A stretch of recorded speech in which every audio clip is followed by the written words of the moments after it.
Bienvenidos a este nuevo espacio de Filosofada Mundana, en el cual nos vamos a concentrar estrictamente en la difusión de determinados tópicos de carácter literario y artístico que son bastante comunes alrededor de algunas obras literarias dadas alrededor de la historia.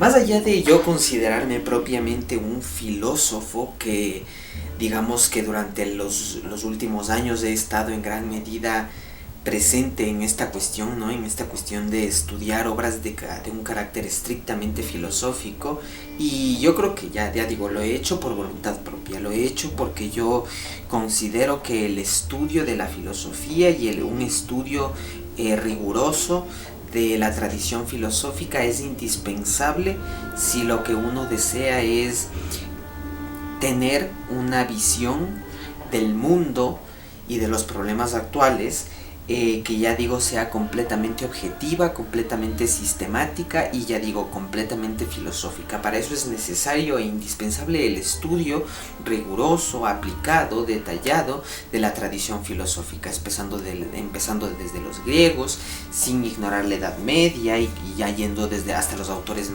que más nos afectan a día de hoy, ¿no? Véase Kant, véase Hegel, véase toda la modernidad, podría decirse también, ¿no?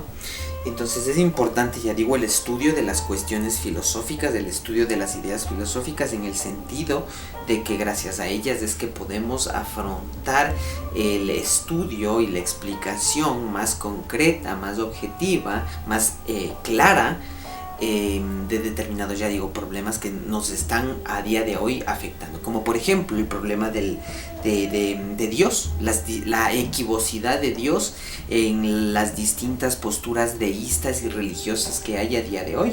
Es un tema que necesariamente implica un estar metido en cuestiones filosóficas, ¿no? Un estar metido en estos temas.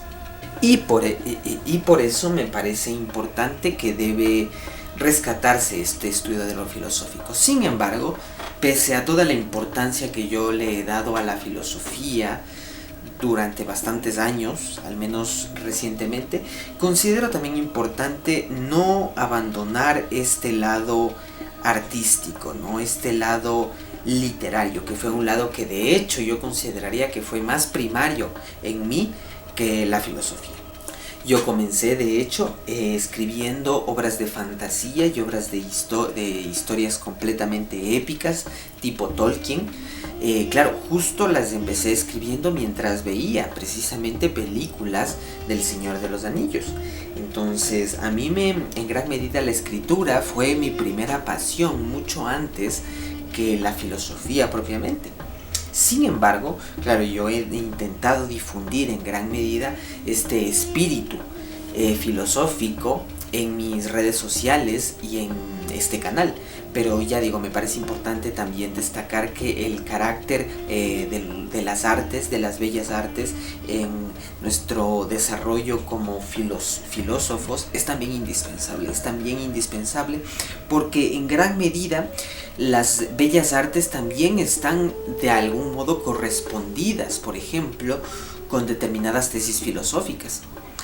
No es por nada algo que nos deba sorprender el hecho de que Jean-Paul Sartre, precisamente en La náusea, en El ser y la nada, claro, él precisamente cita como determinados ejemplos las obras de Marcel Proust, en La búsqueda de los tiempos perdidos, ¿no?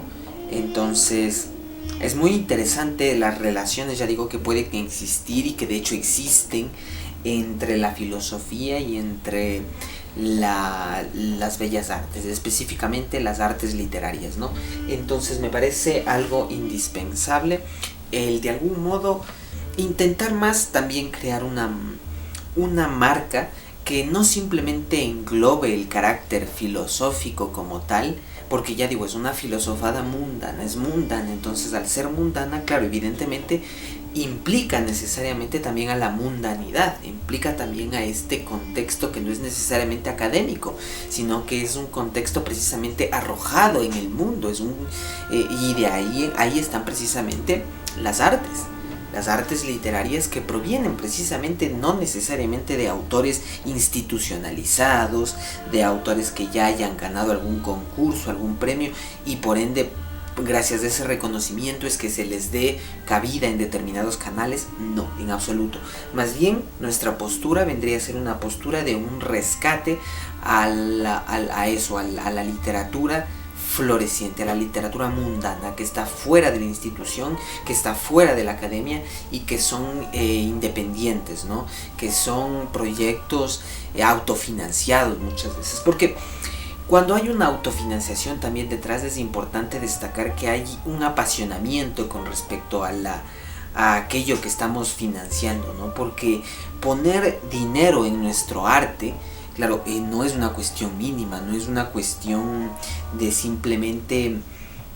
solamente es dinero que estamos poniendo en algo, ¿no? Es que ese dinero que nosotros estamos depositando a la hora de hacer nuestro arte es necesariamente los recursos que nosotros estamos invirtiendo para precisamente poder mejorarnos y especializarnos en nuestro arte, ¿no? Entonces es muy importante también el hecho de esa inversión que genera el artista con respecto a sí mismo a la hora de autofinanciar sus propias obras, y de qué modo esto refleja la pasión que tiene el artista por realmente realizar su arte. Cuando realmente pones dinero de tu bolsillo para la realización de una obra de arte, sea por ejemplo un escrito, o sea por ejemplo una película independiente, lo destacable de eso es que el entorno que autofinancia ese proyecto es un entorno con mucha pasión, ¿no? Y la pasión es algo que no se encuentra con facilidad.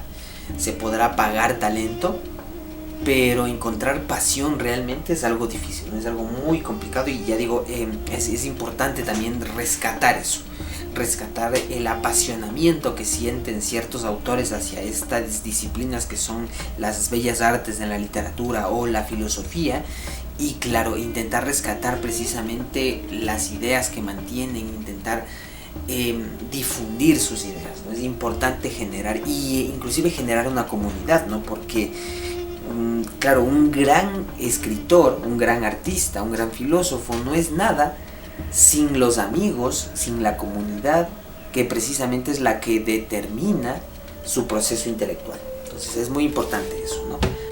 Y de ese modo me parece necesario empezar a introducir un poco estas cuestiones que ya digo son literarias y que son con respecto a la literatura. Ahora, yo precisamente tengo realizado alguna serie de escritos, y me gustaría un poco compartir mi experiencia personal a la hora de haber realizado estos proyectos artísticos literarios. Sea por la razón que sea que a alguien le interese estos temas, sea que a alguien tal vez le pueda inspirar a realizar sus propias obras, puede haber muchas razones, pero es importante exponer cómo nosotros realizamos nuestros proyectos, cómo nosotros realizamos lo que hacemos. Es importante exponerlo, porque de ese modo podemos colaborar en la realización y en la ejecución de proyectos para otras personas que tal vez están un poco estancados, no saben cómo salir en determinadas áreas, y tal vez uno puede llegar con una idea que le colabore, le ayude, y eso es importante. Ya digo, por eso es también importante la comunidad. El tema de la locura. Este tema de la locura ha sido un tema explotado alrededor de la historia de la literatura de un modo bastante frecuente. La idea del éxtasis, por ejemplo, dentro de los griegos, estos espíritus, estos dioses que precisamente esclavizan a los hombres, a las mujeres, y precisamente les llevan a cometer cosas terribles. Claro, o si no, en la modernidad, y esto es muy interesante analizarlo, nos encontramos con ciertas concepciones de la locura en las cuales se considera que de algún modo el loco, a través de su locura, tiene una cierta capacidad o una facultad para observar o percibir determinados fenómenos, determinadas determinadas parcelas de la realidad que otra persona cuerda, completamente sana, claro, en cambio no podría concebir. Y en ese sentido es interesante analizar cómo determinadas patologías mentales empiezan a interpretarse como puertas de la percepción hacia nuevas realidades. Y esta idea misma de las puertas de la percepción es una idea muy interesante que ha resurgido en la modernidad y cabe de algún modo interpretar, ¿no? Y entonces, claro, personalmente, algo que a mí me ha interesado durante toda mi vida, diría yo, es estos temas de, claro, entender la perspectiva del loco. Más allá de presuponer que la perspectiva del loco te puede abrir unas nuevas facultades para ver una nueva realidad y cosas de ese tipo, más allá de eso, a mí lo único que me interesaría es más adentrarme en un estudio de comprender o entender y ensayar en una obra artística la comprensión de la realidad a través del lente de un loco. Eso es algo que a mí me parece muy interesante a la hora de realizar a un nivel artístico. Y ya digo, es algo que yo lo he intentado algunas veces en algunas obras que he realizado. Y claro, yo en gran medida me he centrado en este tema de intentar en la mejor capacidad que pueda, y que claro, es una capacidad muy reducida, tengo que decirlo, intentar, ya digo, entender determinados fenómenos, interpretar determinadas cuestiones desde la perspectiva de un loco. Intentar pensar como lo haría un loco. Eso es muy interesante, intentar ensayarlo dentro de una obra artística. Y ya digo que tal vez iría en consonancia con este tema de que o tal vez sería interesante, por ejemplo, ensayar esta tesis de que el loco, por ejemplo, puede descubrir a través de su locura nuevas realidades y nuevas formas de concebir el mundo. Y claro, intentar ensayar esto a través de la idea de ensayar cómo se vería el mundo a través de los lentes de un loco. Un acercamiento artístico sobre la cuestión sería bastante interesante y es un tema que yo en lo personal considero que me gustaría desarrollar más a profundidad en posteriores obras. Últimamente me encontraba editando una obra que realicé hace algunos años y claro, en esta obra me di cuenta de que yo trato este tema de la locura, ¿no? Y que claro, en gran medida un tema bastante primordial que también trato aparte de la locura, o digamos lo correlativo a este, es el tema de las apariencias, los engaños que uno a veces se puede generar a uno mismo, ¿verdad? Por ejemplo, un ejemplo tal vez que se podría presentar de esto vendría a ser este síndrome de Estocolmo, ¿no? El que dicen que es un síndrome en el cual el secuestrador empieza a tener una especie de afección hacia su secuestrador.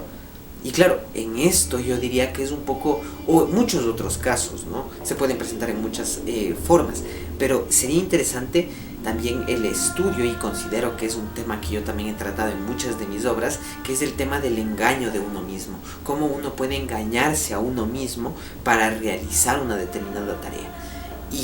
Pero claro, la cuestión estaría en que uno no sabe que se está engañando a uno mismo. Uno piensa que está haciendo las cosas verídicamente, las está haciendo con toda la sinceridad del alma, pero no se da cuenta de que está cayendo en un engaño, de que está tergiversando la realidad externa para su beneficio.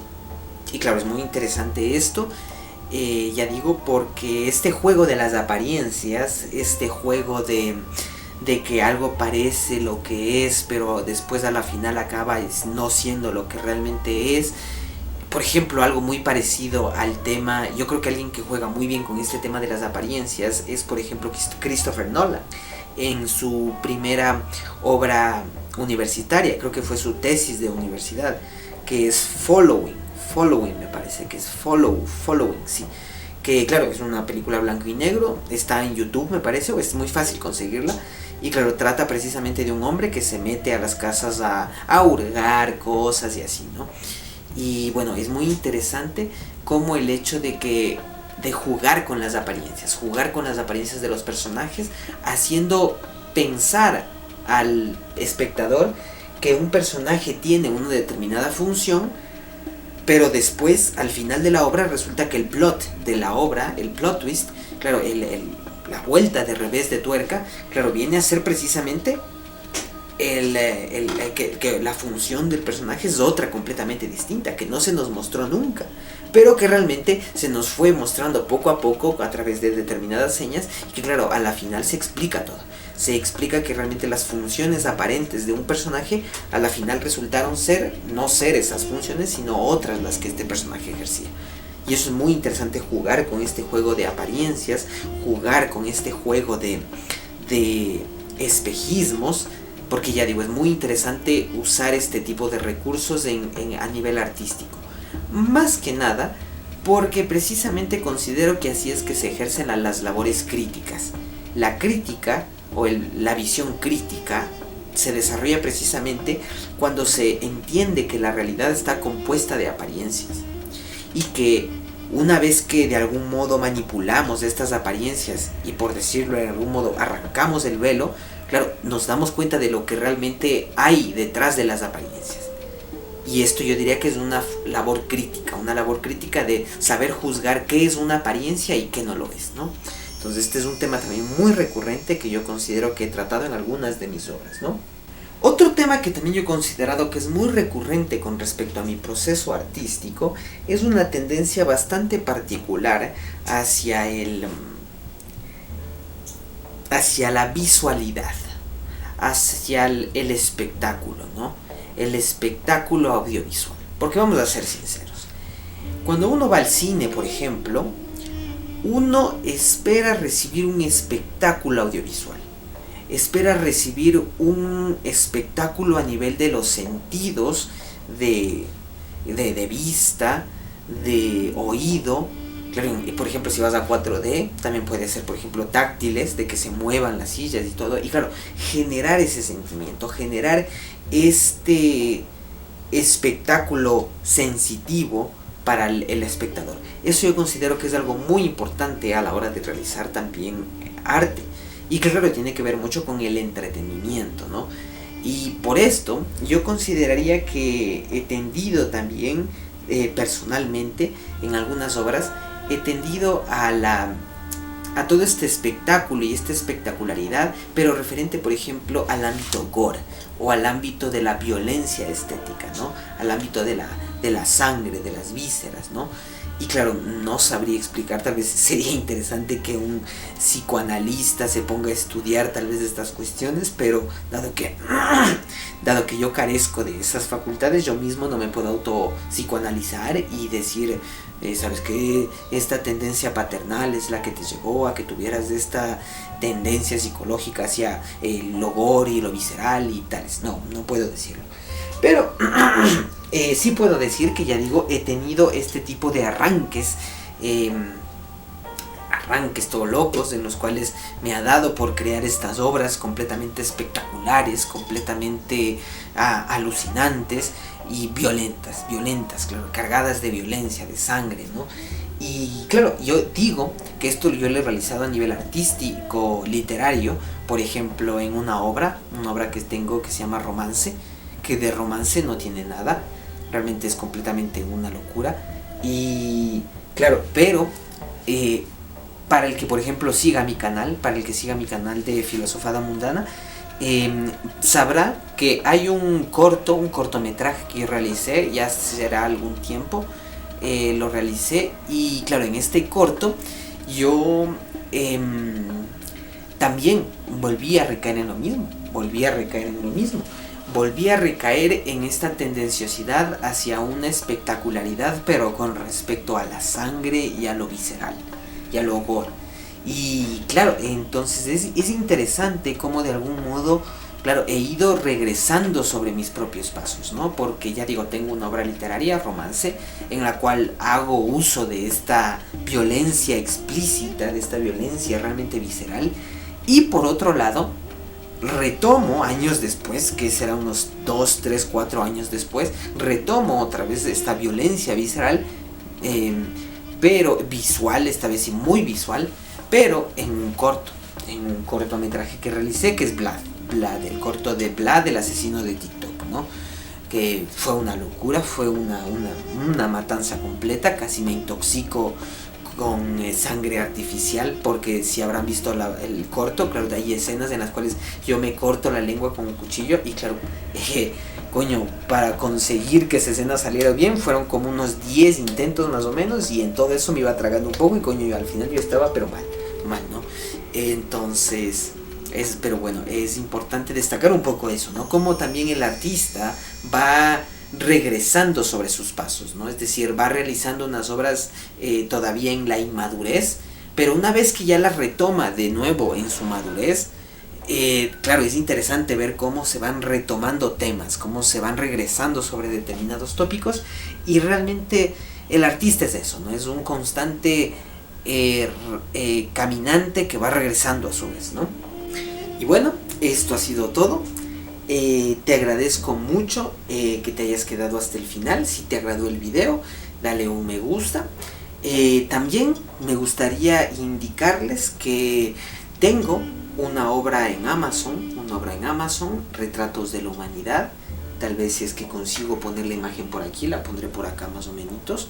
Entonces, les agradecería mucho que puedan adquirir esta obra Retratos de la Humanidad. Va más o menos, ahí tengo algunos escritos que precisamente van versados un poco en este tema, en el tema de, claro, la violencia visceral y así también la locura, un tema muy recurrente que realmente creo que tomo bastantes veces, y que, claro, viene a ser este tema de hasta qué punto la locura puede generar todo esto, ¿no? De que hasta qué punto podemos adentrarnos en la perspectiva de cómo piensa un loco, y también asimismo esa apariencia, ¿no? Ese juego de apariencias, de jugar un poco con el lector y, claro, hacerle pensar algo que realmente no está ahí.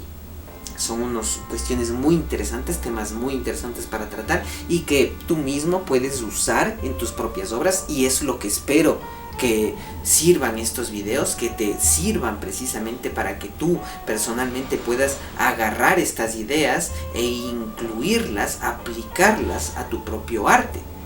Y si lo haces, pues genial, me gustaría mucho poder influenciar en ti al punto en el que ya digo pueda servirte esto que estás viendo, estas ideas, de estos recursos. Y nada, te agradezco mucho por haberte quedado hasta el final. Ya nuevamente te agradecería mucho si me puedes ayudar en Amazon, en donde tengo esta obra literaria, en la cual es una compilación de obras que recubre tanto obras de un carácter artístico literario, obras que tienen que ver con pequeñas historias, microcuentos, y que, claro, giran en torno a diversos temas que poco a poco los iré deslindando, los iré desarrollando alrededor de algunos videos que iré publicando, ¿no? Y nada, te agradezco mucho. Igualmente, si te interesa tal vez pertenecer a nuestra comunidad en Discord, claro, acabo de abrir una comunidad en Discord para que puedas unirte a ella y para que puedas pertenecer a nuestra comunidad mundana, y claro, poder generar una comunidad de retroalimentación, sea entre artistas literatos o sea entre filósofos, ¿no?